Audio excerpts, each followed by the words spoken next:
bumalik kayo, huwag nilang bitbitin sa inyong bahay. Okay? Lugaw dito lang po sa rally. Huwag lang isama ang kapitbahay. Papuntahin na lamang dito ang kapitbahay nyo. Okay, number 2, ang gusto magsalita, pwedeng pumunta kay Ka Eric dito sa gilid. At ang pangatlo, may programa tayo hanggang 4 a.m. ito. Bukas, magdamagan ito. Dahil unlimited ang Sumba Ladies Protest. Maya-maya po, sasayaw sila muli ng Sumba Protest mula sa Sumba Ladies. Pakinggan muna natin muli ang boses ng isang retiradong general, si General Daos mula sa PC, INP at DILG. Naglingkod ng 40 taon halos sa ating bayan. Magandang umaga ulit sa inyo, mga kapwa ko Pilipino, mga kababayan. Taga-Bawang po ako, La Union, na ngayon ay trending na outer part ng Bulacan sa flood control project na gross substandard. Pangalawa, ang Bawang ko na pinuntahan ni Secretary Bates.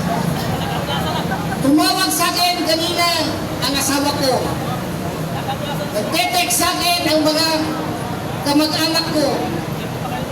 Bakit nandiyan ka? Bakit mo kinakalaban si Marcos? Ilocano ka, sabi niya. Dahil ka-regional ko. Ilocano ko. Ilocano ka, BBM. Pero, hindi ko Ilocano ka, at Ilocano ko ay hindi ako kikibo. Dahil, regardless of your religion o paniniwala, tayo ay iisa, Pilipino. Pilipino ang ninanakawan mo. Nagsalita si Manong Chavit kahapon. Ano sabi niya? The father of all corrupt, of all thieves. Si BBM, sabi niya. Hindi ba kayo nagtataka? Mismong si Manong Chavit ay nagsalita na rin. Hindi ba kayo namamangha kung bakit ang mismong kapatid niya na si Amy Marcos kinakalaban niya ang kapatid niya. Gusto! At ang sabi niya, nagsisisi siya at nanghihinayang. Yan ang mensahe ni Amy Marcos, pero kulang. Dapat sasabihin niya, nagsisisi ako, nanghihinayang ako, at ikaw ay pinapanawagan kong bumaba na, Bongbong Marcos. Dapat yun ang panawagan. Sabi ni Amy Marcos, General Daos, nagsisisi ako, nanghihinayang ako kung bakit nangyari ito kay Bongbong Marcos. Pero kulang yun. Dapat ang panawagan niya para hindi lumala ang ating sitwasyon, para sa bansa at sa taong bayan. Lumayas ka na, inutil kong kapatid, tarantado ka, Amy Marcos. Dapat ganon. Ako rin, nagsisisi ako ngayon dahil binotot kita noong eleksyon. Ikaw ang presidente ko. Pero anong ginawa mo? Unang-unang binaba mong executive order, binuwag mo ang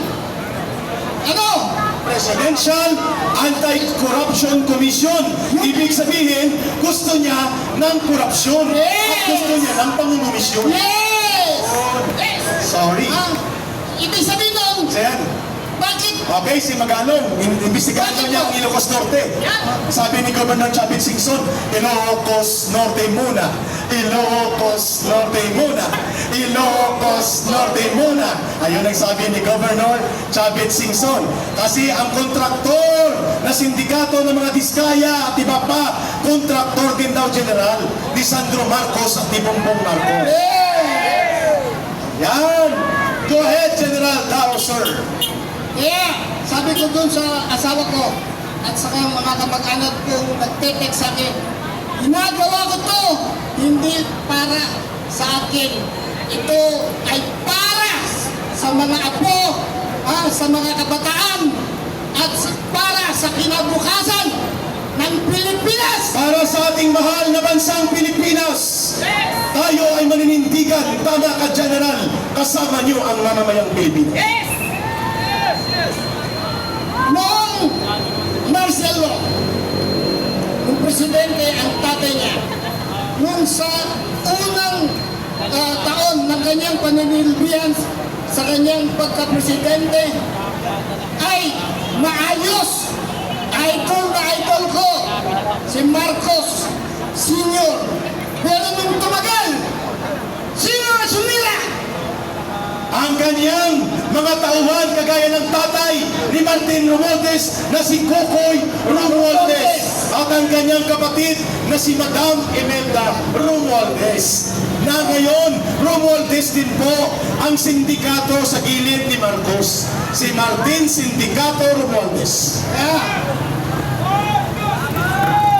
Marcos resign! Marcos resign! Ayun!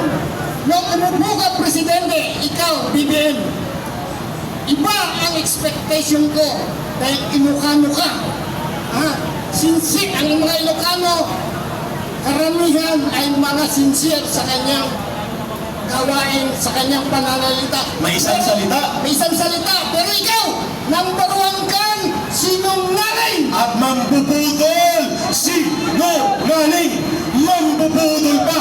Sino si Marcos? Sinungaling! Mambubudol pa! Sino si Marcos? Sinungaling! Mambubudol pa! Hindi niya narinig kasi sa sobrang kapal ng pagmumuka ni Marcos at ni Romualdez, kapag giniwa mo ng blade, Lunes ang kanilang pagmumuka, Sabado pa magdurugo. Ganon kalalim ang kapal ng muka. Lunes ihiwain ng blade, Sabado pa magdurugo. After 3 years, saka mo lang alam, magtatanong kasi sa sarili mo sana, bakit nagkaganito ang ating gobyerno? Tanungin mo sana ang sarili mo. Nagmaang-maangan pa ang kulukoy. Ano nga ang tawag sa kanya, General? Sino si Marcos? Sinungaling! Mambubudol! Sino si Marcos? Magalong. Oh, dyan si General Magalong. Magsasalita na siya. The microphone is open. Alam mo po, Mayor Magalong, unahin daw ang Ilocos Norte. Ilocos Norte. Si Marcos mismo. Si Marcos mismo. Ilocos Norte. Si Marcos mismo. Sino ang numero 1 punong salaring kriminal sa pandarambong sa Kabanang Bayan? Si Marcos mismo. Si Marcos mismo. Si Marcos mismo.